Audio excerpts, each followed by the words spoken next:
हम एक बार फिर से आपको हम बता देते हैं, हम लोग जो कवर कर थोड़ा सा बैकअप लगा दें फिर आगे बढ़ जाते हैं, ठीक है। क्यों शायद ये अरमान भी शायद नहीं कल था ना। देखो इन्वेंट्री,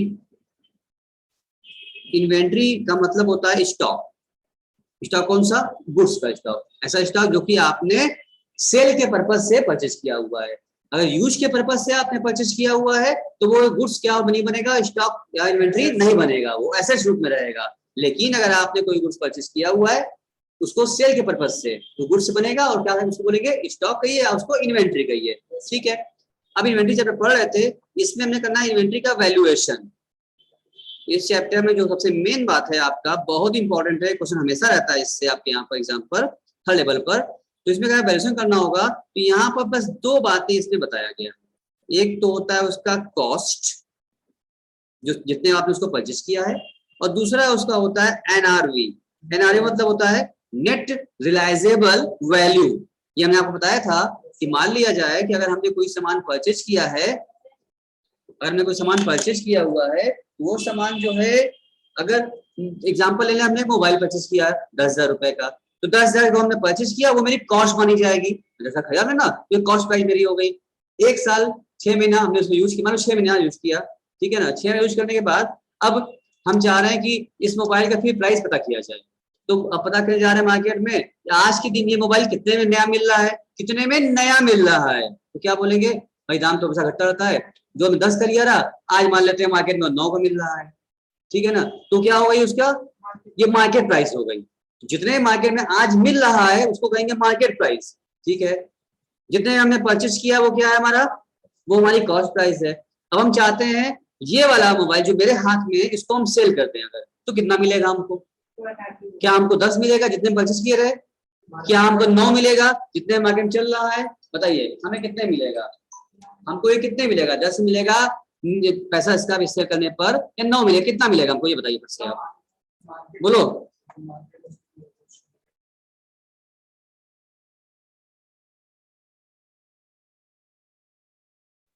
बोलो बताओ, हेलो, हमने क्या बोला, हमने जो बोला आपने सुना कि कौन सी प्राइस पर हमको मिलेगा, क्या हम अगर सेल करेंगे 10 का परचेज किए थे हमको 10 मिल जाएगा, या फिर हमको इस समय नया 9 मिल रहा है 9 मिलेगा हमको, या उससे भी कम मिलेगा हमको अगर हम सेल करें तो हमको, भाई हम ये जब सेल करने जाएंगे मोबाइल तो क्या हमको 9 मिलेगा, लोग कहेगा 9 देना है तो आपको क्यों दें, नया खरीद लें, हमें कोई 9 क्यों देगा। अब हमको बेचना होगा तो हमको 5-6 मिलेगा। इसका मतलब जो भी हमारी प्राइस हमको मिल रही है सेल करने के बाद उसको बोलते हैं रियलाइजेबल वैल्यू, कि हम सेल करेंगे जब, तो आज डेट पर खड़े होके हम चाहे जब भी खरीदे हो, मेरी कॉस्ट प्राइस थी, आज की डेट में हम करंट में जब उसको सेल करेंगे कितना पैसा हमको मिलेगा, उसको हम कहते हैं नेट रियलाइजेबल वैल्यू। और कहा गया है इन्वेंट्री के वैल्यूएशन करने के लिए as per AS2, as per accounting standard 2 inventory valuation आपने देखा होगा, अकॉर्डिंग टू एएस भी कहता है हमसे, अकाउंटिंग स्टैंडर्ड भी कहता है, इन दोनों में कहता, कहा गया हमसे कि इन दोनों में जो भी पॉइंट क्या हो जाएगा, लोअर, इन दोनों में जो भी क्या होगा, लोअर होगा, वही क्या बनेगा हमारा, इन्वेंट्री का वैल्यूएशन माना जाएगा। और उसी वैल्यू पर हम अपने बुक्स ऑफ अकाउंट्स में क्लोजिंग स्टॉक तौर पर जो ट्रेडिंग में दिखाते हो, ट्रेडिंग सीआर में दिखाते हो, बैलेंस शीट के एसेट साइड में दिखाते हो इन्वेंट्री क्लोजिंग स्टॉक, वही शो करेंगे हम लोग। कौन सा शो करेंगे हम लोग, जो लोअर हो, जितने परचेज किया वो नहीं, दोनों में कंपेयर करना पड़ेगा, या कॉस्ट लोअर हो जाए या NRV, whichever is lower, इन दोनों में से जो छोटा हो, जो कम होगा, वही क्या माना जाएगा, इन्वेंट्री का वैल्यूएशन माना जाएगा। और उसी वैल्यू पर वैल्यू करके हम उसको बुक्स ऑफ अकाउंट्स में ट्रेडिंग पीआर बैलेंस शीट में शो करेंगे। क्या हमारी बात आप समझ पाए, सुन पाए, नोट कर पाए, अनामिका, आयुषी, इंसा, सिफा, क्या नोट कर पाए, बहुत इंपॉर्टेंट टॉपिक है, इससे कुछ रहता है, इसको बना लीजिए फटाक से, ठीक है। यही बात इस चैप्टर की मेन जान यही थी, बार बार करने वाली है। अब रही बात कॉस्ट प्राइस में क्या क्या शामिल होगा सर, तो कॉस्ट प्राइस में जैसे कि 2 प्राइस होती है, अगर वैल्यूएशन करना होगा हमको, इन्वेंट्री का वैल्यूएशन करने के लिए दो टाइप्स होते हैं, ठीक है ना। इन्वेंट्री वैल्यूएशन, यहाँ पर 2 बातें हो जाएंगी आपके सामने, हमने कल ही बताया था, आज भी दोबारा बताते हैं आपको। इन्वेंट्री जो होगा ना, दोनों के 2 टाइप से रखा जाएगा। एक तो हमने आपको बताया था फॉर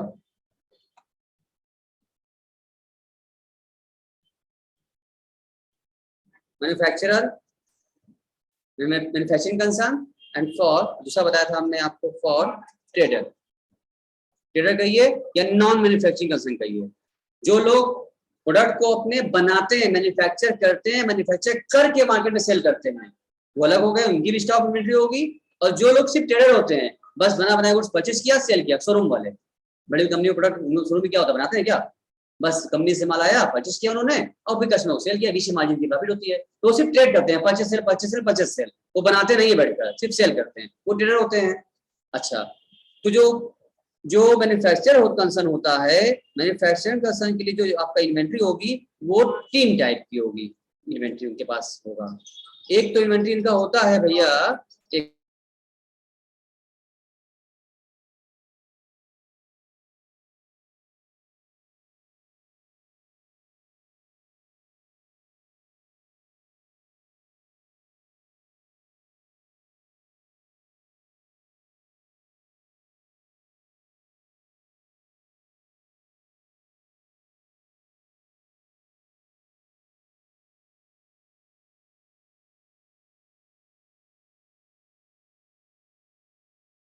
सर आवाज बंद कर दिए हैं क्या?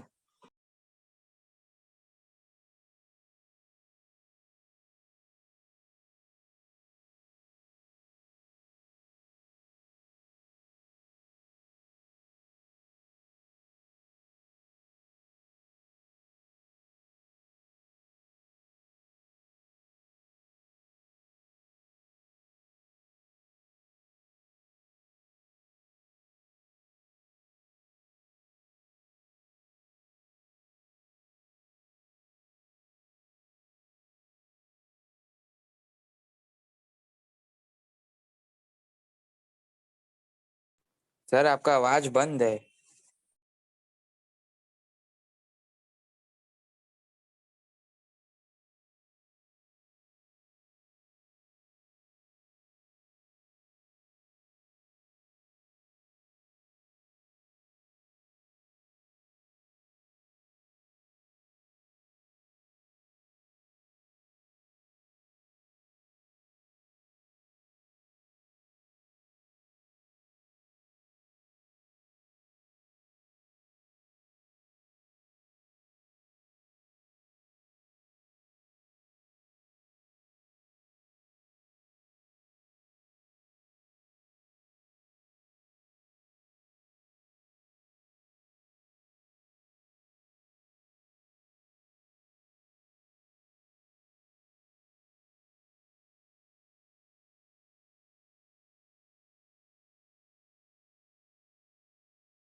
सर आवाज नहीं आ रही है।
अभी आवाज मेरी आ गई आप लोग को कि नहीं आई अभी भी?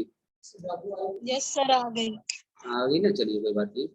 देखो, हाँ क्या बोल रहे थे, हमने कहा कि जब जो होते हैं नॉन वो मैन्युफैक्चर वाले जो लोग होते हैं, प्रोडक्शन करते हैं, उनके लिए स्टॉक जो होगा इन्वेंट्री 3 टाइप से उनके पास होता है। एक तो रहेगा रॉ मटेरियल और दूसरा रहेगा आपका WIP यानी कि वर्क इन प्रोग्रेस। उसको हम लोग क्या बोलते हैं, उसका फुल फॉर्म बताया जाए, क्या बोलते हैं? वर्क, फुल फॉर्म लिख लीजिए, वर्क इन प्रोग्रेस। इसका मतलब ये होता है कि भाई भाई कच्चा माल मंगाए हैं, उसमें कुछ प्रोसेस भी है, आधा माल तैयार हो चुका है, पैकिंग हो चुकी है, आधा पैक करना अगर बाकी है, ठीक है, उसको क्या कहेंगे? वर्क इन प्रोग्रेस, कार्य प्रगति पर है। ऐसा स्टॉक जो कि आधा बाकी है। और दूसरा क्या, तीसरा क्या होगा? ऐसा माल जो कंप्लीट तरीके से फिनिश हो चुका है, माल बस सप्लाई करने लगा, रेडी, एकदम रेडी तैयार माल है, उसको बोलते हैं फिनिश कहते हैं उसको। इन लोगों के पास 3 प्रकार का स्टॉक रहता है, तो वह ठीक है। और जो ट्रेडर वाले होते हैं, इनके पास एक ही स्टॉक रहता है, क्या? बस फिनिश गुड्स वाला, क्योंकि ये बना तो रहे नहीं है, इनके पास कच्चा माल तो रहेगा नहीं। हमारी बात समझ पा रहे हो सब लोग? नहीं समझ पा रहे हो? इनको सिर्फ खरीदना है, बेचना है, तैयार माल बस रेडीमेड माल लिया और बेचा। तो जो इनके पास जो स्टॉक बचेगा वो एक ही प्रकार स्टॉक रहेगा। लेकिन जो मैन्युफैक्चरिंग वाले होते हैं, जो बनाते हैं गुड्स को, तैयार करते हैं, मैन्युफैक्चर करके देते हैं, उन्हें क्या रहेगा? उनको क्या मिलेगा? उनको 3 टाइप का स्टॉक मेंटेन करना पड़ता है। Stock raw material, WIP, finish goods है, ठीक है। तो सबकी वैल्यू अलग अलग होगी। भाई जितना खर्चा हो चुका रहता है, यानी मटेरियल में लगा, भाई अगर ये इसकी बात करें हम लोग, वर्क इन प्रोग्रेस की बात करें यहाँ पर, तो आधा काम हो चुका है, तो उसमें लेबर खर्चा गिरा होगा, ओवरहेड गिरा होगा, जहाँ काम करे वहां किराया